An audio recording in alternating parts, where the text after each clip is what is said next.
Exam എന്ന് കേൾക്കുമ്പോൾ എല്ലാവർക്കും പേടിയാണ്. എന്നാൽ ഇവിടെ നമ്മുടെ ആദ്യമേ തന്നെ എല്ലാവരും ജയിക്കുന്ന ഒരു എക്സാം ആയിട്ട് പ്രഖ്യാപിച്ചതുകൊണ്ട് പരീക്ഷാ പേടി എല്ലാവരും ആദ്യമേ തന്നെ മാറ്റി വെക്കണമെന്ന് സ്നേഹത്തോടെ ഓർമ്മിപ്പിക്കുകയാണ്. നമ്മുടെ 45-ാം സങ്കീർത്തനമാകുന്നുവല്ലോ കാണാതെ പഠിക്കേണ്ടത്. അപ്പം നമുക്ക് അത് ആരെങ്കിലും ഒന്ന് വായിക്കുന്നു. അത് 45-ാം സങ്കീർത്തനം.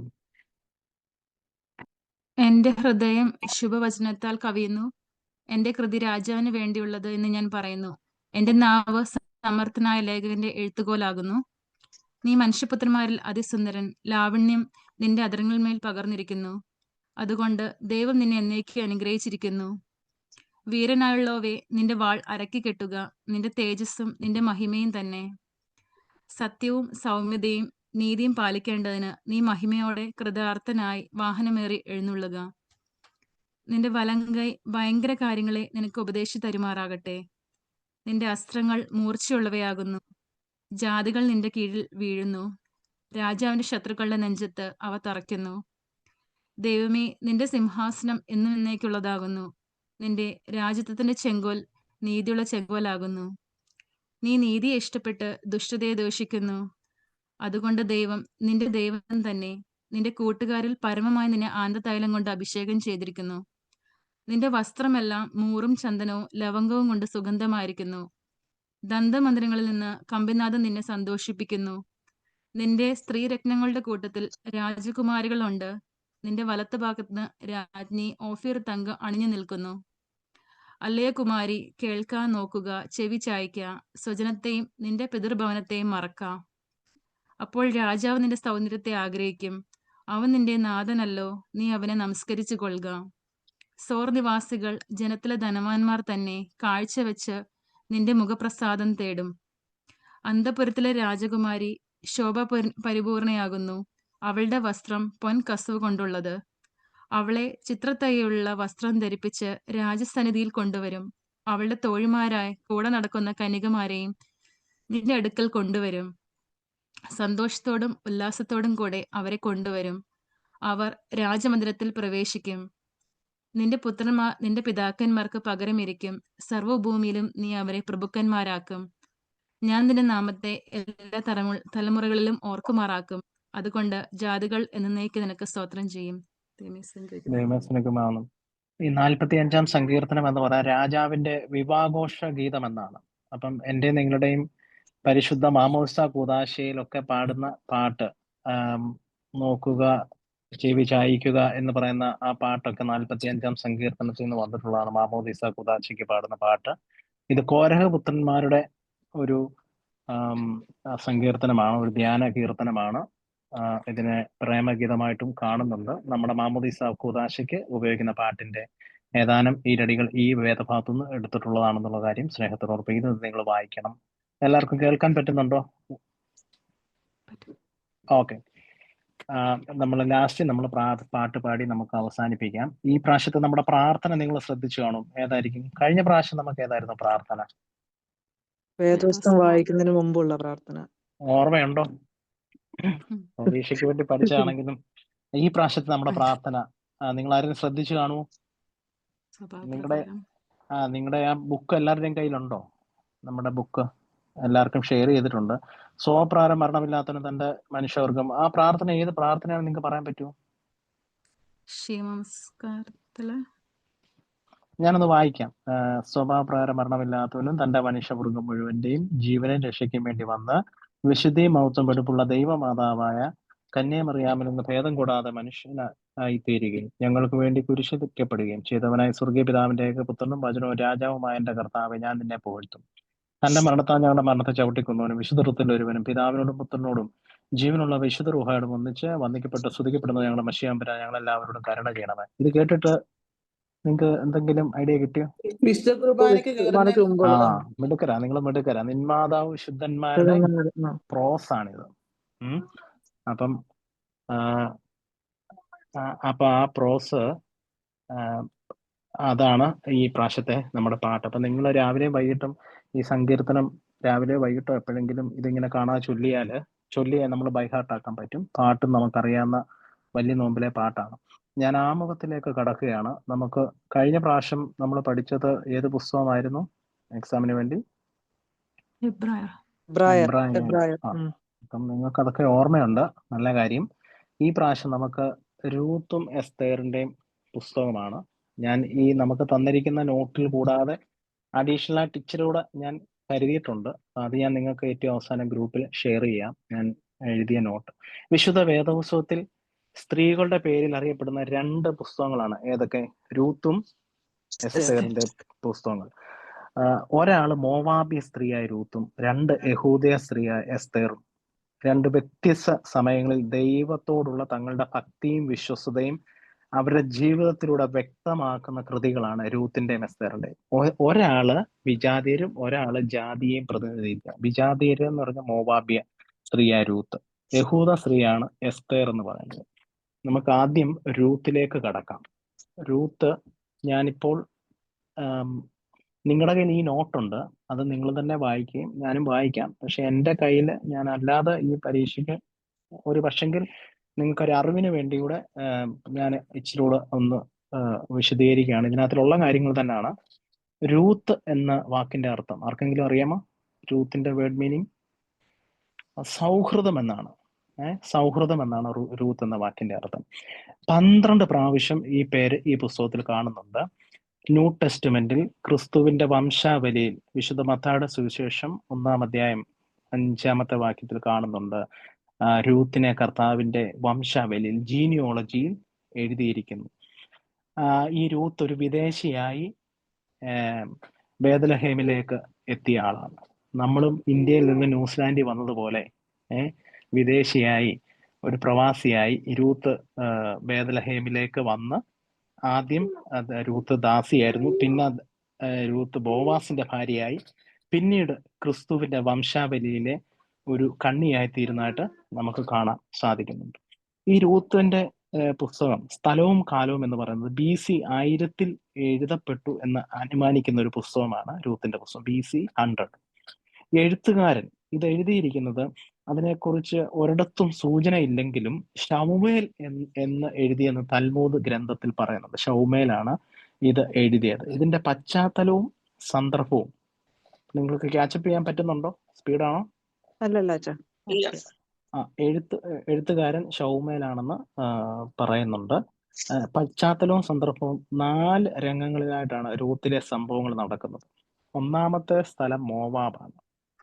മോവാബിയർ എന്ന് പറയുന്നത് ആരാണെന്ന് അറിയാമോ? മോവാബിയർ എന്ന് പറയുന്നത് ലോത്തിന്റെ സന്തതി പരമ്പരകളെയാണ് മോവാബിയർ എന്ന് പറയുന്നത്. അത് ഉൽപ്പത്തി പുസ്തകം 19-ാം അധ്യായം 37-ാം വാക്യത്തിൽ നമുക്ക് ഈ മോവാബിയറെ പറ്റി കാണുവാൻ സാധിക്കുന്നുണ്ട്. ഇവര് ഇതര ദൈവങ്ങളെ ആരാധിച്ചിരുന്നു. അതുകൊണ്ടാണ് ഞാൻ പറഞ്ഞത് ഈ മോവാബിയർ വിജാതിയരാണ്, ജെന്റൈൽസ് ആണെന്ന് നേരത്തെ ഞാൻ പറഞ്ഞത്. അതുകൊണ്ടാണ് ഇസ്രായേലിന്റെ കനാൻ യാത്രയിൽ മോവാബ്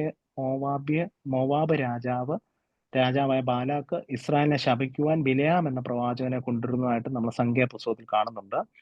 ന്യായാധിപന്മാരുടെ കാലത്ത് ഈ മോവാബ് ഇസ്രായേലിനെ ഞെരുക്കി. നമുക്കറിയാം, ഇസ്രായേൽ ഒരുപാട് രാജ്യങ്ങളുടെ ആക്രമണങ്ങൾ നേരിട്ടാണ് കനാൻ ദേശത്തേക്ക് വരുന്നത്. അതിൽ ആക്രമണമേറ്റ ഒരു വംശമാണ് മോവാബിയർ. ലോത്തിന്റെ സന്തതി പരമ്പരകളാണ് മോവാബിയർ. ഞാനൊരു അറിവിന് വേണ്ടി പറഞ്ഞെന്ന് മാത്രമേ ഉള്ളൂ.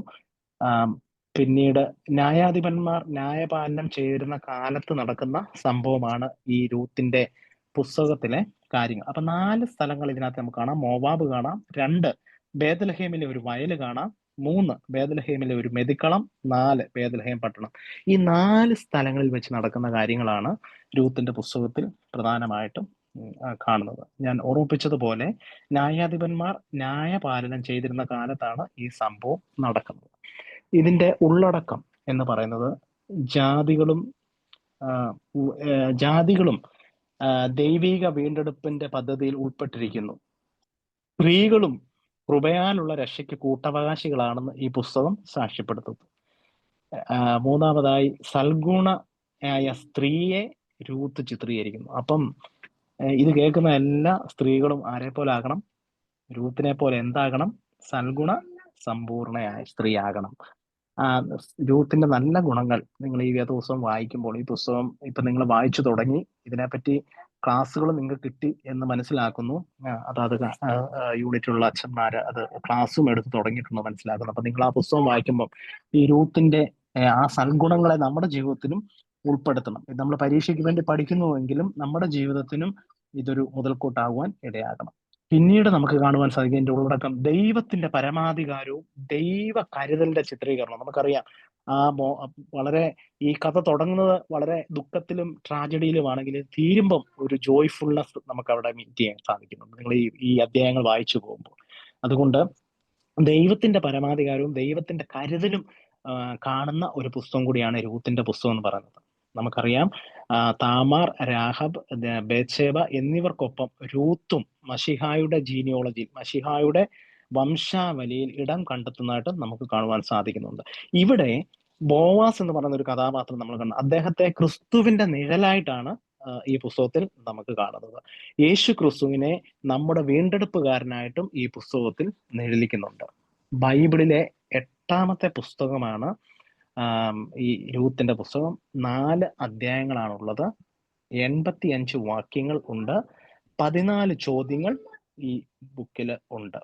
The plan of the book എന്ന് പറയുന്ന ആദ്യത്തിനകത്ത് നമുക്ക് കാണുന്ന രൂത്ത് ആൻഡ് നവോമി, സെക്കൻഡ് നമുക്ക് കാണുവാൻ സാധിക്കുന്ന Ruth in the field of Boaz, and തേർഡിൽ നമുക്ക് കാണുവാൻ സാധിക്കുന്ന ബോവാസ് സ്ലീപ്സ്, ആൻഡ് ഫോർത്ത് വണ്ണിൽ Boaz marries Ruth and genealogy of David.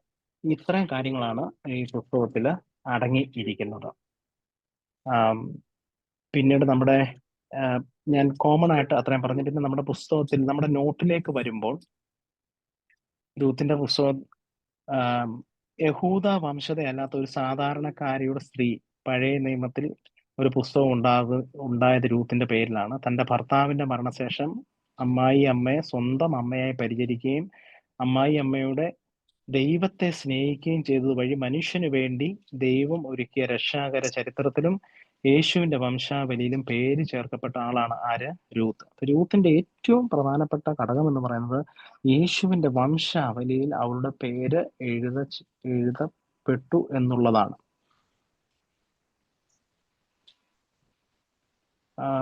അങ്ങനെ വരുമ്പോൾ നമുക്ക് കാണാം, നീതിമാനായ ദൈവം അവളെ താൻ കാലാപെറുക്കുവാൻ പോയ വയലിന്റെ നാഥയാക്കി മാറ്റുന്ന അനുഭവം രൂത്തിന്റെ പുസ്തകം ഉടനീളം നമുക്ക് കാണുവാൻ സാധിക്കുന്നുണ്ട്. ചെറിയ പുസ്തകത്തിൽ വലിയ കാര്യങ്ങൾ വെളിപ്പെടുത്തിയിരിക്കുന്നു. രൂത്തിന്റെ പുസ്തകം ഒരു ചെറിയ പുസ്തകമാണ്, 4 അധ്യായമേ ഉള്ളതെന്ന് ഞാൻ മുമ്പേ പറയുകയുണ്ടായി. ആ ചെറിയ പുസ്തകത്തിൽ വലിയ കാര്യങ്ങൾ ദൈവം വെളിപ്പെടുത്തിയത് 3 വിധവകളുടെ ചരിത്രത്തിലൂടെ വീണ്ടെടുപ്പിന്റെ അനുഭവത്തിലേക്ക് എത്തിച്ചേരുവാൻ കഴിയുന്ന മനോഹരമായ ഒരു ചിത്രമാണ് നമുക്ക് ഈ പുസ്തകത്തിൽ കണ്ടെത്തുവാൻ സാധിക്കുന്നത്. ഞാൻ ആദ്യമേ പറഞ്ഞ പോലെ അധ്യായം 1 അവിടെ യഹൂദനായ എലീമേലെക്കിന്റെ ഭാര്യയായ നവോമിയോടും മക്കളോടും ഒപ്പം മോവാബിൽ താമസിക്കുകയും മക്കളായ മഹ്ലോനോടും കില്യോനോടും മോവാബിലെ രൂത്തിനെയും ഓർപ്പയും വിവാഹം കഴിക്കുന്നു. അത് നിങ്ങൾക്ക് അധ്യായം വായിക്കുമ്പോൾ മനസ്സിലാവും. ഞാൻ അതിലേക്ക് വിശദീകരിക്കുന്നില്ല. 2ാമത്തെ അധ്യായം വരുമ്പോൾ രൂത്ത് ബോവാസിന്റെ വയലിൽ കാലാ പിറക്കുന്നു. അങ്ങനെ രൂത്തും ബോവാസും കണ്ടുമുട്ടുകയും ബോവാസ് കാണിച്ച ദയയെക്കുറിച്ച് അവൾ നവോമിയോട് പറയുകയും ചെയ്യുന്നു. 3ാമത്തെ അധ്യായത്തിൽ നവോമിയുടെ നിർദ്ദേശം സ്വീകരിച്ചുകൊണ്ട് രൂത്ത് ബോവാസിന്റെ മെതിക്കളത്തിലെത്തുന്നു. ബോവാസ് നവോമിക്ക് നൽകുവാൻ കൊടുത്ത സമ്മാനവുമായി രൂത്ത് തിരിച്ച് നവോമിയുടെ അടുക്കൽ എത്തുന്നു. അധ്യായം 4 നമ്മൾ കാണുന്നുണ്ട്, ഞാൻ മുമ്പേ ഓർപ്പിച്ചതുപോലെ ബോവാസ് വീണ്ടെടുപ്പുകാരനായി ക്രിസ്തുവിന്റെ ഒരു നിഴലായി നമുക്ക് അവിടെ കാണുവാൻ സാധിക്കുന്നുണ്ട്. മോവാബ് അവരെ ചേർത്ത് പിടിക്കുവാൻ, അവരെ സഹായിക്കുവാനൊക്കെ പോകുന്ന ആ കാഴ്ചയിലൂടെ അവരെ സ്വീകരിക്കുന്നു. പിന്നീട് രൂത്തിനും ബോവാസിനും ഓബേദ് എന്ന മകൻ ജനിക്കുന്നു. യേശുവിന്റെ വംശാവലിയുടെ ഭാഗമായി ഓബേദിനെ ഉൾപ്പെടുത്തി ദാവീദിന്റെ വംശ പരമ്പര എടുത്തു കാണിക്കുന്നു. ദൈവത്തിന്റെ രക്ഷാകര പദ്ധതി സാർവത്രികമാണെന്നുള്ള ബോധ്യം ഇവിടെ ഉറപ്പിക്കാം. അവിടെ പുരുഷനും സ്ത്രീയും യവനനും യഹൂദനും പ്രവാസിയും സ്വദേശിയും പരദേശിയും ഒക്കെ ദൈവ തിരുമുമ്പാകെ ഒന്നാകുന്ന അനുഭവമാണുള്ളത്. അതുകൊണ്ട് എല്ലാവർക്കും ദൈവം ഒരേ അനുഭവം നൽകുകയാണ്. ഇവിടെ പുരുഷനും സ്ത്രീക്കും യവനനും യഹൂദനും പ്രവാസിക്കും സ്വദേശിക്കും. നമുക്കറിയാം എന്താണ് ഈ പറയുന്നതിന്റെ കാര്യം. ഈ രൂത്ത് പ്രവാസിയായിരുന്നു. രൂത്ത് എവിടുന്ന് വന്നവളാ? മോവാബിന്ന് വന്നു. മോവാബ് ആരായിരുന്നു? ലോത്തിന്റെ സന്തത പരമ്പരകൾ. അവര് ഇസ്രായേലിനെ പീഡിപ്പിച്ചവരായിരുന്നു മോവാബിയർ. അവിടുന്ന് വന്ന ആ സ്ത്രീയെ ഇസ്രായേൽ എന്ന് പറഞ്ഞാൽ ദൈവജനത്തെ പീഡിപ്പിച്ചുകൊണ്ടിരുന്ന ഒരു ആളെ കൂടെ കർത്താവിന്റെ വംശാവലിയിൽ ചേർത്തു. അതാണ് രൂത്തിന്റെ പുസ്തകത്തിന് അത്രയും പ്രാധാന്യം വരുന്നത്. ഇത്രയും പറഞ്ഞതിനകത്ത് നിങ്ങൾക്ക് എന്തെങ്കിലും സംശയങ്ങളോ കാര്യങ്ങളോ ഉണ്ടോ? ഞാൻ ഇച്ചിരി സ്പീഡിൽ പോയി. നമുക്ക് ഹാഫ് ആൻ അവർ ആണ് എല്ലാ ക്ലാസ്സും ക്രമീകരിക്കുന്നത്. അതുകൊണ്ട് ഇച്ചിരി സ്പീഡിൽ പോയി. നിങ്ങൾ ഈ പുസ്തകങ്ങൾ വായിക്കുക. നിങ്ങൾക്ക് എനി ഡൗട്ട്, എപ്പോൾ ഡൗട്ട് വന്നാലും തീർച്ചയായിട്ടും അത് നിങ്ങൾക്ക് സംശയം മെസ്സേജ് തന്നാൽ അതിന്റെ സംശയങ്ങളും അതാത് സമയത്ത് നിങ്ങൾക്ക് പറഞ്ഞു തരാം എന്നാണ് ഞാൻ വിചാരിക്കുന്നത്. അപ്പോൾ ഇതിന് രൂത്തിന്റെ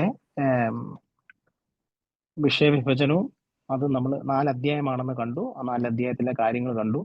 സമയം പോലെ ഈ പുസ്തകം വായിക്കുമ്പോൾ നിങ്ങൾക്ക് കുറച്ച് കാര്യങ്ങൾ മനസ്സിലാകും. ഈ നമുക്ക് തന്നിരിക്കുന്ന ആ പുസ്തകത്തിന്റെ നോട്ടിന്റെ അടിയിൽ വിചിന്തനങ്ങൾ എന്നും പറഞ്ഞ് കൊടുത്തിട്ടുണ്ട്. അപ്പം അതിൽ നിന്നും ആ ചോദ്യങ്ങൾ മനസ്സിലാക്കി നിങ്ങളുടേതായ രീതിയിൽ നിങ്ങൾ അതിന്റെ ഉത്തരങ്ങൾ ഒന്ന് കണ്ടെത്താൻ ശ്രമിക്കുക. എവിടെങ്കിലും സംശയമുണ്ടെങ്കിൽ തീർച്ചയായിട്ടും നിങ്ങൾ ആ സംശയം ചോദിച്ചു കഴിഞ്ഞാൽ അതിന് ക്ലാരിറ്റി വരുത്താം. അടുത്ത പുസ്തകത്തിലോട്ട് കയറിക്കോട്ടെ. നമ്മൾ ഇതുവരെ കണ്ടത് ഒന്ന് ഓടിച്ചു പറയണോ? രൂത്ത്, അതിന്റെ വേർഡ് മീനിങ് സൗഹൃദം എന്നാണ്. വംശാവലിയില് കർത്താവിന്റെ വംശാവലി രേഖപ്പെടുത്തിയത് നമ്മൾ കണ്ടു. BC 1000-ലാണ് ഇത് എഴുതപ്പെട്ടെന്ന് അനുമാനിക്കുന്നു. ഇതിന്റെ എഴുത്തുകാരൻ ശൗമേൽ ആണെന്ന് തൽമൂദ് എന്ന് പറയുന്ന ഗ്രന്ഥത്തിലൂടെ മനസ്സിലാക്കുന്നു. 4 രംഗങ്ങളായി രൂത്തിന്റെ സംഭവങ്ങൾ. ഒന്നാമത് നടക്കുന്ന മോവാബ്, രണ്ടാമത് ബേത്ലഹേമിലെ, പിന്നെ 3 കാര്യങ്ങളും ബേത്ലഹേമിലാണ് നടക്കുന്നത്. ബേത്ലഹേമിലെ ഒരു വയലിൽ വെച്ച്, ബേത്ലഹേമിലെ മെതിക്കളം, ബേത്ലഹേമിലെ പട്ടണം. ന്യായാധിപന്മാർ ന്യായപാലനം ചെയ്ത കാലത്താണ് ഈ സംഭവം നടക്കുന്നത് നമ്മൾ കണ്ടു. ഇതിന്റെ ഉള്ളടക്കം നമ്മൾ കണ്ടു. സൽഗുണ സമ്പൂർണയായ സ്ത്രീയെ ആയിട്ട് രൂത്തിനെ ചിത്രീകരിക്കുന്നു. ക്രിസ്തുവിന്റെ തൊഴിലായ ബോവാസ് വീണ്ടെടുപ്പുകാരനാവുന്നു. യേശു ക്രിസ്തു നമ്മുടെ വീണ്ടെടുപ്പുകാരനാണെന്ന് പറഞ്ഞു. ഇത് ബൈബിളിലെ എത്രാമത്തെ പുസ്തകമാണെന്നാ പറഞ്ഞേ? 8-ാമത്തെ പുസ്തകം. 4 അധ്യായങ്ങളാണ് ഇതിനുള്ളത്. 85 വാക്യങ്ങളാണ്. 14 ചോദ്യങ്ങൾ അവിടെ കാണുന്നുണ്ടെന്നാണ് നാം മനസ്സിലാക്കിയത്. 2-ാമത്തെ പുസ്തകത്തിന്റെ ഇൻട്രൊഡക്ഷനിലേക്ക് കയറുന്നു. 2-ാമത്തെ ഏതായിരുന്നു? നമ്മുടെ എസ്തേറിന്റെ പുസ്തകമാണ്. എസ്തേർ എന്ന വാക്കിന്റെ അർത്ഥം ആർക്കെങ്കിലും അറിയാമോ? എസ്തേർ, ക്ലൂ വേണോ? ക്ലൂ ക്രിസ്മസുമായിട്ട് ബന്ധപ്പെട്ട എസ്തേർ, ക്രിസ്മസുമായിട്ട് ബന്ധപ്പെട്ട നക്ഷത്രമാണോ? കറക്റ്റ്. വേർഡ് മീനിങ് നക്ഷത്രം എന്നാണ് എസ്തേർ എന്ന വാക്കിന്റെ അർത്ഥം പറയുന്നത്. സ്ത്രീകളുടെ പേരിൽ അറിയപ്പെടുന്ന 2-ാമത്തെ പുസ്തകം കൂടിയാണ് എസ്തേർ. ഈ ഇന്ത്യ എന്ന് പറയുന്ന രാജ്യത്തെ പറ്റി പറയുന്ന ഒരു പുസ്തകം കൂടിയാണ് എസ്തേറിന്റെ പുസ്തകം. പണ്ട് ഞാനിത് ക്വിസ് കോമ്പറ്റീഷനിൽ ചോദിച്ചിട്ടുള്ളതാണ്. ഇവിടെ പറയുന്നുണ്ട്, ഈ വേദവസം തുടങ്ങുന്ന തന്നെ ഈ 1-ാം അധ്യായത്തിൽ പറയുന്നത്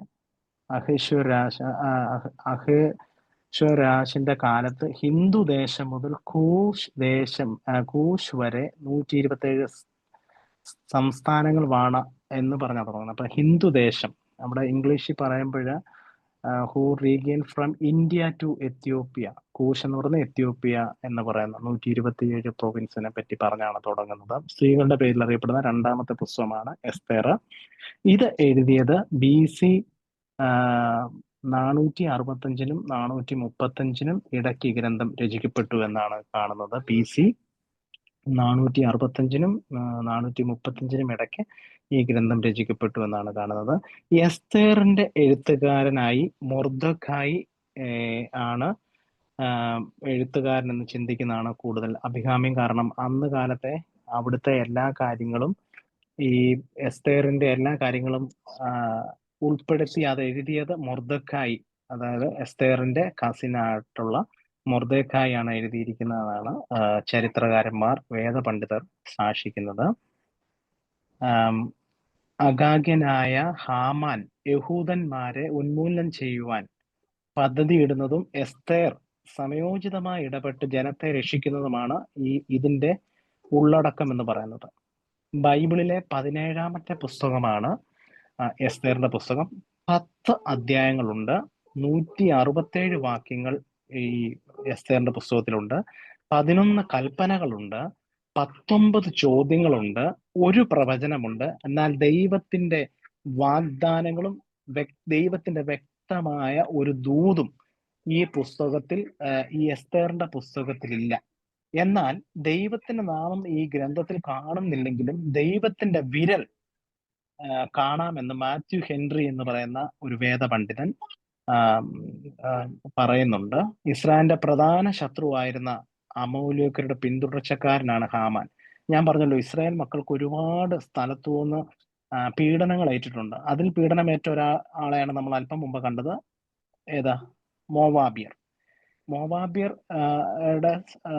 അതുപോലെ തന്നെ ഉള്ള ഒരു അമോലേക്യർ എന്ന് പറയുന്ന അമോലേക്യരുടെ പിന്തുടർച്ചക്കാരനായ ഹാമാൻ എന്ന് പറയുന്ന ആള് ഇസ്രായേലിനെ മരുഭൂമി യാത്രയിൽ ആക്രമിച്ചു. അത് പുറപ്പാട് പുസ്തകം 17-ാം അധ്യായത്തിൽ നമുക്ക് അമോലേക്യരെ പറ്റി അവിടെ കാണുവാൻ സാധിക്കും. അപ്പൊ അമോലേക്യരിലെ അംഗമായ ഹാമാൻ ഇസ്രായേൽ യഹൂദന്മാരെ എങ്ങനെ കൊല്ലണമെന്ന് ആലോചിച്ച് അങ്ങനെ മൊർദെഖായെ കൊല്ലുവാൻ തക്കോണം ഹാമാൻ. നിങ്ങൾ ഈ ദിവസവും ഈ അധ്യായങ്ങൾ വായിക്കുമ്പോൾ നിങ്ങൾക്ക് അത് മനസ്സിലാകും. ഇതിനകത്തിലെ വിഷയവിഭജനം നമ്മൾ ഒന്നൊന്ന് ഓടിച്ച് നോക്കുകയാണെങ്കിൽ എന്തൊക്കെ കാര്യങ്ങളാണ് ഇതിന്റെ ഉള്ളടക്കം ഈ എസ്തേറിന്റെ പുസ്തകത്തിൽ പറയുന്നത് എന്തെന്ന് ചോദിച്ചു കഴിഞ്ഞാൽ, ഒന്ന്, ക്യൂൻ ഓഫ് വാസ്തി ഡീപ്പോസിഡ്. വസ്തി എന്ന് പറയുന്ന രാജ്ഞി ഉപേക്ഷിക്കപ്പെടുന്നു. രണ്ടാമത്, ഈ എസ്തേർ രാജ്ഞി ആ സ്ഥാനത്ത് വരുന്നു. മൂന്നാമതായി, യഹൂദന്മാർക്കെതിരായി ഹാമാന്റെ ഗൂഢതന്ത്രം നമുക്ക് ഈ പുസ്തകത്തിൽ കാണുവാൻ സാധിക്കും. ആ ഗൂഢതന്ത്രത്തിന് എസ്തേറിന്റെ തീരുമാനം. എസ്തേർ ഒന്നാമത്തെ വിരുന്ന് കഴിക്കുന്നു രാജ്ഞി എന്ന രീതിയിൽ. രണ്ടാമത്, ഹാമാൻ മൊർദെഖായുടെ മുമ്പിൽ താഴുന്നതായിട്ട് നമുക്ക് കാണുവാൻ സാധിക്കുന്നുണ്ട്. എസ്തേറിന്റെ രണ്ടാം വിരുന്ന് നമുക്ക് ഈ പുസ്തകത്തിൽ കാണുവാൻ സാധിക്കുന്നുണ്ട്. അതുപോലെ തന്നെ മൊർദെഖായുടെ എതിർ വിളംബരവും നമുക്ക് കാണാൻ സാധിക്കുന്നുണ്ട്. ഏറ്റവും അവസാനമായി യഹൂദന്മാർ വിജയിക്കുന്നു. പിന്നീട് അവിടെ കാണുന്നുണ്ട് പുരീം ഉത്സവത്തെ പറ്റി വിവരിക്കുന്നുണ്ട്. പുരീം ഉത്സവത്തെ പറ്റി നമുക്ക് കാണുവാൻ സാധിക്കുന്നത് എസ്തേറിന്റെ പുസ്തകം 9-ാം അധ്യായത്തിന്റെ 19-18 മുതലുള്ള വാക്യങ്ങളിലാണ്. പുരീം യഹൂദന്മാർക്ക് നമുക്കറിയാം ഒരുപാട് ഉത്സവങ്ങൾ അവർക്കുണ്ടായിരുന്നു. പെസഹ, പുളിപ്പില്ലാത്ത അപ്പം, ആദ്യഫലം, ഹാർവസ്റ്റ് ഫെസ്റ്റിവൽ, പെന്തക്കോസ്ത്, വാരോത്സവ പെരുന്നാള്, കാഹളോത്സവം, മഹാപാപ പരിഹാരം അല്ലെങ്കിൽ യോം കിപ്പൂർ എന്ന് പറയുന്ന ഉത്സവങ്ങൾ. അത് തന്നെ കൂടാരപ്പെരുന്നാൾ. നമ്മളും കൂടാരപ്പെരുന്നാൾ കൊണ്ടാടുന്നുണ്ട്. എന്നാ കൂടാരപ്പെരുന്നാൾ? എന്നാ? ഓഗസ്റ്റ് 6-ാം തീയതി കൂടാരപ്പെരുന്നാൾ. യഹൂദന്മാരുടെ ആ പെരുന്നാളിൽ നിന്നും നമ്മൾ കുറച്ച് പെരുന്നാൾ എടുത്തിട്ടുണ്ട്. പെസഹ പെരുന്നാൾ അതിൽ പ്രധാനമാണ്, നമുക്കറിയാം. കടന്നുപോക്ക്, പെസഹ പെരുന്നാള്, കൂടാര തിരുനാള്, പ്രതിഷ്ഠോത്സവം അല്ലെങ്കിൽ ഹനൂക്ക, പിന്നെ പുരീം. പുരീം ആണ് ഇവിടെ പറയുന്ന പെരുന്നാള്.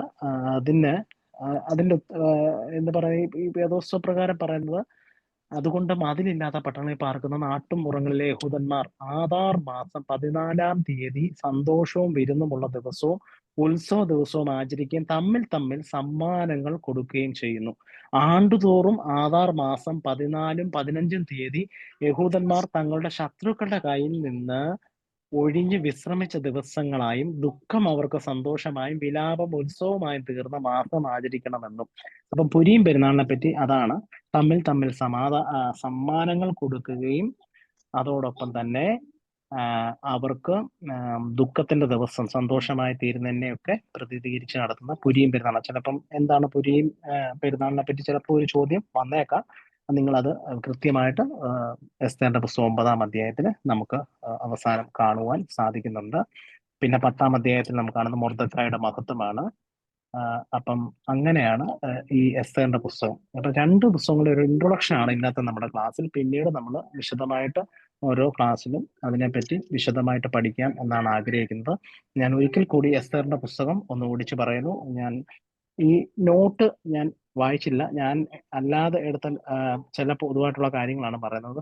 നോട്ടുകൾ നമുക്ക് നോക്കാം. നക്ഷത്രം അഥവാ സ്റ്റാർ, അതാണ് എസ്തേറിന്റെ വേർഡ് മീനിങ് നാം കണ്ടു. സ്ത്രീകളുടെ പേരിൽ അറിയപ്പെടുന്ന എത്രാമത്തെ പുസ്തകം ഇത്? രണ്ടാമത്തെ പുസ്തകം. ബൈബിളിലെ 17-ാമത്തെ പുസ്തകമാണ്. എന്നാൽ സ്ത്രീകളിൽ അറിയപ്പെടുന്ന 2-ാമത്തെ പുസ്തകമാണ് എസ്തേറിന്റെ പുസ്തകം. ഇത് എഴുതപ്പെട്ടത് BC 465-നും 435-നും ഇടയിലാണ്. നമ്മുടെ രൂത്ത് എന്നാ എഴുതി? 1000. BC 1000. ആരാ എഴുതിയത് അത്? ശമൂവേൽ. എഴുതി. ഇതാരാ എഴുതിയത്? മർദ്ദെഖായി. ഓക്കെ. അപ്പൊ നിങ്ങൾ ബൈബിളിലെ 17-ാമത്തെ പുസ്തകമാണ്. 10 അധ്യായങ്ങളുണ്ട്, 167 വാക്യങ്ങളുണ്ട്, 11 കൽപ്പനകളുണ്ട്, 19 ചോദ്യങ്ങളുണ്ട്, ഒരു പ്രവചനമുണ്ട്, വാഗ്ദാനങ്ങളില്ല, ദൈവത്തിന്റെ വ്യക്തമായ ദൂതുമില്ല നമ്മൾ കണ്ടു കഴിഞ്ഞു. അപ്പം എബ്രായ പുസ്തകത്തിലും ക്രൈസ്തവരുടെ പഴയ നിയമത്തിലും കാണുന്ന ഗ്രന്ഥങ്ങളിൽ ഒന്നാണ് എസ്തേറിന്റെ പുസ്തകം. പഴയ നിയമത്തിൽ ഒരു സ്ത്രീയുടെ പേരിൽ അറിയപ്പെടുന്ന രണ്ടാമത്തെ പുസ്തകമാണ് എസ്തേറിന്റേത്. പുരീം എന്നറിയപ്പെടുന്ന യഹൂദ ആഘോഷത്തിന് പിന്നിലുള്ള കഥ ഈ പുസ്തകത്തിലാണ്. പുരീം തിരുനാളിന്റെ സായാഹ്നത്തിലും അടുത്ത പ്രഭാതത്തിലും ഈ പുസ്തകത്തിന്റെ സമ്പൂർണ്ണ പാഠം യഹൂദന്മാർ ഉറക്കെയാണ് വായിക്കുന്ന പതിവുണ്ടായിരുന്നു. യഹൂദർക്കെതിരെ പേർഷ്യൻ രാജാവിന്റെ കൊട്ടാരത്തിൽ നടന്ന ഒരു ഉപജാപത്തിന്റെ തൽഫലമായി ഉണ്ടാകാനിരിക്കുന്ന വംശഹത്യയുടെ അപകടത്തിൽ നിന്ന് സ്വന്തം വംശത്തിൽപ്പെട്ട ഒരു പേർഷ്യൻ രാജ്ഞിയുടെ ഇടപെടൽ വഴി യഹൂദരെ രക്ഷപ്പെടുത്തുന്നതിന്റെ കഥയാണ് നമ്മൾ കണ്ടു കഴിഞ്ഞു. എസ്തേറിന്റെ പുസ്തകം ജൂതന്മാരുടെ പുരീം ഉത്സവത്തിന്റെ കേന്ദ്ര ബിന്ദുവാണ്. അപ്പൊ യഹൂദന്മാർ ഈ പുരീം പെരുന്നാൾ ആഘോഷിക്കുമ്പോൾ അവർ ഉറക്കെ വായിക്കുന്ന പുസ്തകമാണ് ഏത്? ഈ എസ്തേറിന്റെ പുസ്തകം. ഈ സാധാരണ ഈ പുസ്തകത്തിന്റെ കയ്യെഴുത്ത് ചുരുളിൽ നിന്ന് 2 തവണ സുനഗോഗിൽ ഒച്ചത്തിൽ വായിക്കാറുണ്ട്. ഇതിന്റെ ഘടനവും കാലഘട്ടവും നമ്മൾ കണ്ടു കഴിഞ്ഞു. എബ്രായ ബൈബിൾ ദൈവത്തെക്കുറിച്ച് വ്യക്തമായി പരാമർശിക്കാത്ത ഒരു പുസ്തകമാണ് എസ്തേറിന്റെ പുസ്തകം. ഈ പുസ്തകത്തിൽ 1-2 അധ്യായങ്ങളിൽ ഒരു ആമുഖം അല്ലെങ്കിൽ വിശദീകരണം, അത് ഞാൻ വിശദീകരിക്കുന്നില്ല, നിങ്ങൾ വായിച്ചാൽ മതി, സമയം പോകുന്നത് കൊണ്ട്. പിന്നീട് നമുക്ക്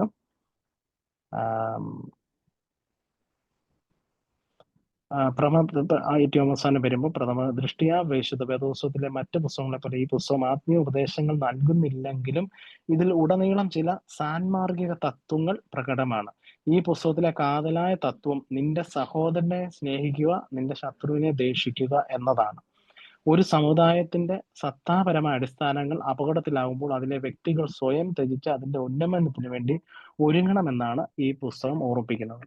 അപ്പൊ നമ്മൾ പഴയ നിയമത്തിന്റെ പഠിപ്പീരായ എന്താണ്? നിന്റെ സഹോദരനെ സ്നേഹിക്കുക, ശത്രുവിനെ ദേഷിക്കുക. ഇതാണ് കർത്താവ് തിരുത്തി എഴുതുന്നത്. സഹോദരനെയും ശത്രുവിനെയും ഒരുപോലെ സ്നേഹിക്കണം. പഴയ നിയമവും പുതിയ നിയമവും തമ്മിലുള്ള നമ്മുടെ പ്രധാന വ്യത്യാസം അതാണ്. അപ്പം പഴയ നിയമം പിന്നെ 2 പുസ്തകങ്ങളെ പറ്റിയാണ് നമ്മൾ കണ്ടത്. 2 സ്ത്രീകളുടെ പേരിൽ എഴുതിയ പുസ്തകം. ആ 2 സ്ത്രീകളും ചില മാതൃകകൾ നമുക്ക് കാണിച്ചു തരുന്നുണ്ട്. അവരുടെ ജീവിതം ദൈവസന്നിധിയിൽ സൽഗുണ സമ്പൂർണവരായി അവർ ജീവിച്ചു, മാതൃകയായി ജീവിച്ചു. അവര് പരസ്പരം സമൂഹത്തിന് മാതൃകയായി ജീവിച്ച കഥകളാണ് പ്രധാനമായിട്ടും ഇതിൽ കാണുവാൻ കഴിയുന്നത്. നിങ്ങൾക്ക് എന്തെങ്കിലുമൊക്കെ മനസ്സിലായെന്ന് വിശ്വസിക്കുന്നു. ഓക്കെ ആണോ എല്ലാവരും? ഓക്കെ. കുറച്ച് നിങ്ങളിത് പാട്ടും വായനകളും വേദോത്സവം അത് കാണാതെ പഠിക്കരുത്. നിങ്ങൾ തുടരെ ഒരു 5 പ്രാവശ്യം വായിക്കുമ്പോൾ നിങ്ങൾക്ക് അത് കൂടുതൽ മനസ്സിലാകും. ഒരിക്കൽ കൂടി നമ്മുടെ എക്സാം എഴുതുന്നവരുടെ ഓക്ലൻഡിൽ നിന്നും 32 പേര് എക്സാം എഴുതുന്നതെന്നാണ് മനസ്സിലാക്കുന്നത്. വെല്ലിംഗ്ടണിൽ നിന്നും 24 പേര് എക്സാം എഴുതുന്നു മനസ്സിലാക്കുന്നു. സെന്റ് മേരീസ് ക്രൈസ്റ്റ് നിന്നും 16 പേര് എക്സാം എഴുതുന്നെന്ന് മനസ്സിലാക്കുന്നു. ഹാമിൽട്ടണിൽ നിന്നും 15 പേരാണ്. ഇത് ഇനിയും ആളെ കൂട്ടാൻ പറ്റൂ? അതിന്റെ ഡേറ്റ് കഴിഞ്ഞോ? ഇല്ല, 31st വരെ ടൈം ഉണ്ട്. അപ്പൊ ഇനിയും ബാക്കി ഈ യൂണിറ്റിലെ ബാക്കിയുള്ളവരെ കൂടെ ഒന്ന് കൂട്ടാൻ നിങ്ങളാൽ കഴിയുന്ന രീതിയിലൊന്ന് സഹകരിക്കുക. ആദ്യമേ തന്നെ ഓർമ്മിപ്പിച്ച പോലെ ഈ എക്സാമിന് ആരും തോക്കുന്നില്ല. അതുകൊണ്ട് പരീക്ഷ പേടി ആർക്കും വേണ്ട. പ്ലീസ് നിങ്ങൾ ഇത് ബാക്കി കുറച്ചുകൂടെ അംഗങ്ങൾ കൂടുന്നത് നന്നായിരിക്കും എന്ന് എനിക്ക് തോന്നുന്നു. അതിനുവേണ്ടി നിങ്ങൾ പ്രവർത്തിക്കുക. നിങ്ങളുടെ നോട്ടിനോടൊപ്പം അഡീഷണൽ ആയിട്ട് ചേർക്കുവാൻ തക്കവണ്ണം ഞാൻ നോട്ട് അത് ഒന്ന് വേണമെങ്കിൽ അതായത് യൂണിറ്റുകളിൽ ഞാനിപ്പോൾ ഇന്ന് പറഞ്ഞ നോട്ടുകൂടെ ഒന്ന് ചെയ്യാം, കൂടുതൽ അറിവിന് വേണ്ടി. വേറെ എന്തെങ്കിലും അറിയിപ്പുകൾ ഉണ്ടെങ്കിൽ അല്ലെങ്കിൽ നമുക്ക് ഇന്നത്തെ ക്ലാസ്. സോണിയ മെസ്സേജ് അയച്ചിട്ടുണ്ട്, അച്ഛാ ബുക്കിലെ ക്വസ്റ്റ്യൻസ് മാത്രമേ ഉള്ളൂ എന്ന് ചോദിച്ചിട്ട്. എക്സാമിന് ബുക്കിലെ ക്വസ്റ്റ്യൻസ് മാത്രമേ ഉള്ളൂ. ഒരു എസ്എ ക്വസ്റ്റ്യൻ ഉണ്ട് ലാസ്റ്റ് ഉള്ളത്. ആ എസ്എ ഒരു ജനറൽ ക്വസ്റ്റ്യൻ ആയിരിക്കും. ബാക്കി എല്ലാ ക്വസ്റ്റ്യനും ബുക്കിലുള്ളത് മാത്രമേ വരത്തുള്ളൂ. ഓക്കെ. അതിന് ഈ എക്സാമിന് മുമ്പ് ഒരു ക്വിസ് നടത്തും, മേ ബി ഡയസിസ് ലെവലിൽ. ആ ക്വിസ് ബൈബിൾ ആസ്പെക്ട് ആയിരിക്കും, പക്ഷെ എക്സാമിനുള്ളത് ഈ ബുക്കിന്റെ ബേസിസിലായിരിക്കും. ഓക്കെ. ഓക്കെ. നമ്മൾ ഈ ലാസ്റ്റിൽ കൊടുത്തിരിക്കുന്നതാണോ ഈ ചോദ്യം? വിചിന്തനത്തിന് വേണ്ടി എന്നുള്ളതാണോ നമ്മുടെ ചോദ്യങ്ങളായിട്ട് വരുന്നത്? മേ ബി അതായത് ഇത് ഇങ്ങനെ ഇപ്പോഴാദ്യമായിട്ട് അങ്ങനെ ലാസ്റ്റ് ഒരു കുറച്ച് ക്വസ്റ്റ്യൻസ് വന്നേക്കണം. എനിക്ക് തോന്നി may be S A questions അത് മേ ബി ജനറൽ ക്വസ്റ്റ്യൻ അതായിരിക്കാം ഈ പ്രാവശ്യം എന്ന് അതായിരിക്കും. അതായത് ഇപ്പൊ ഒരു എക്സാമ്പിൾ പറഞ്ഞ ബോവാസ് എന്ന വീണ്ടെടുപ്പുകാരനെ ക്രിസ്തുവിന്റെ മുൻകുറിയും നിഴലുമായി എങ്ങനെ താരതമ്യം ചെയ്യാം?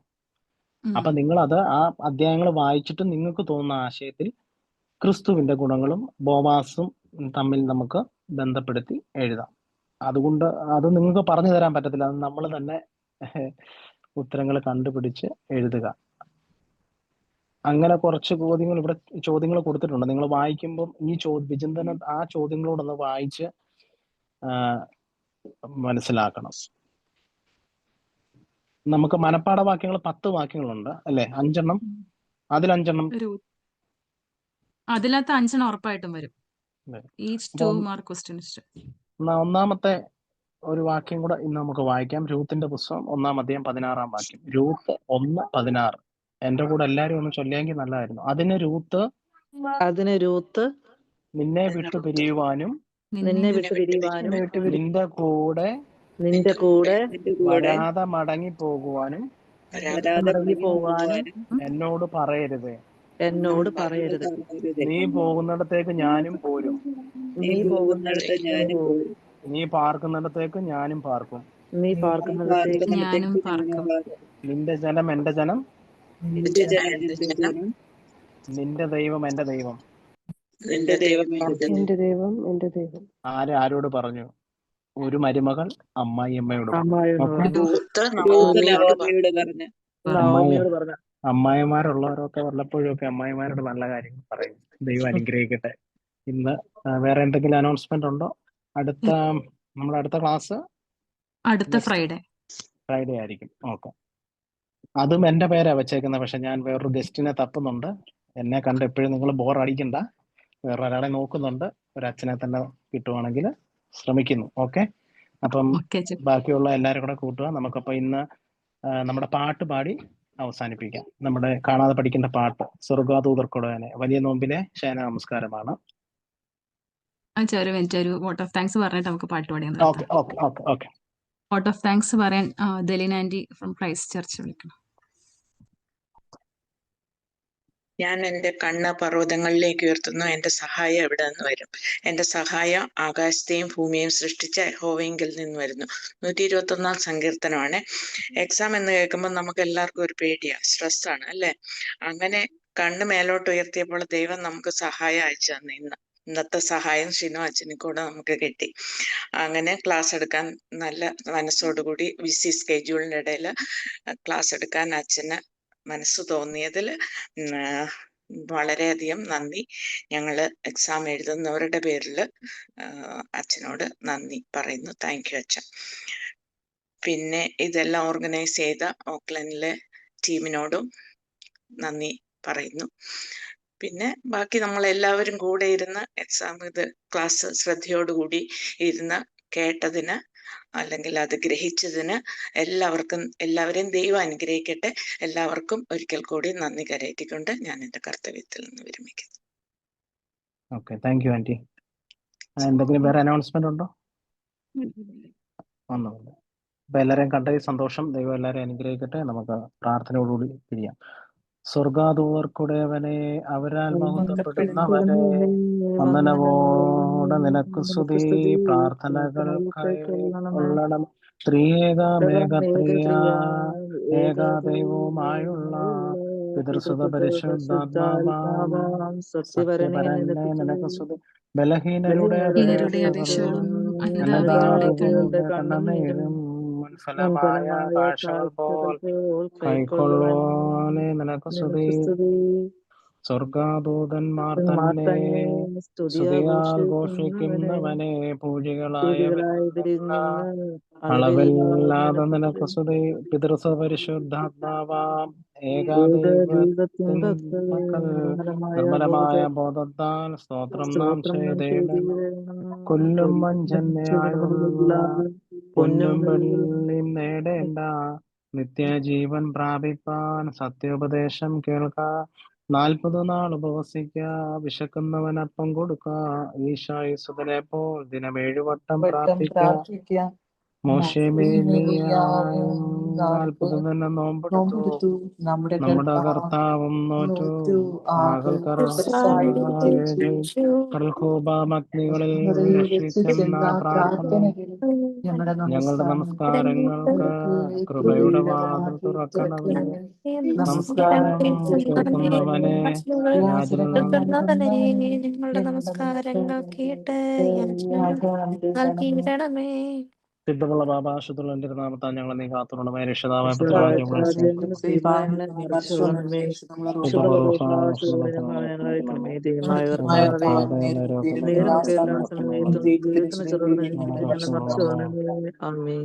പിതാവാം ദൈവത്തിന്റെ സ്നേഹവും ഏജാതനാപുത്രൻ തമ്പുരാന്റെ കൃപയെ ആശ്വസിപ്പിക്കുന്ന പരിശുദ്ധ സംബന്ധവാസം കർത്താവെ, ഞങ്ങളുടെ മർത്തമറിയും വനിതാ സമാജത്തിന്മേലും അതിന്റെ എല്ലാ യൂണിറ്റിന്മേലും എല്ലാ അംഗങ്ങളുടെ മേലും പ്രത്യേകമായി പരീക്ഷ എഴുതുന്ന എല്ലാ മക്കളുടെ മേലും ഞങ്ങൾ ഇന്ന് കേട്ടതായ ഞങ്ങൾക്ക് പരീക്ഷയ്ക്ക് ഉതകുന്നതായ എല്ലാ കാര്യങ്ങളുടെ മേലും ഇപ്പോഴും എല്ലായ്പ്പോഴും കൊണ്ടായിരിക്കുമാറാകട്ടെ. ആമേൻ. ദൈവം എല്ലാവർക്കും അനുഗ്രഹിക്കട്ടെ. ശുഭരാത്രി.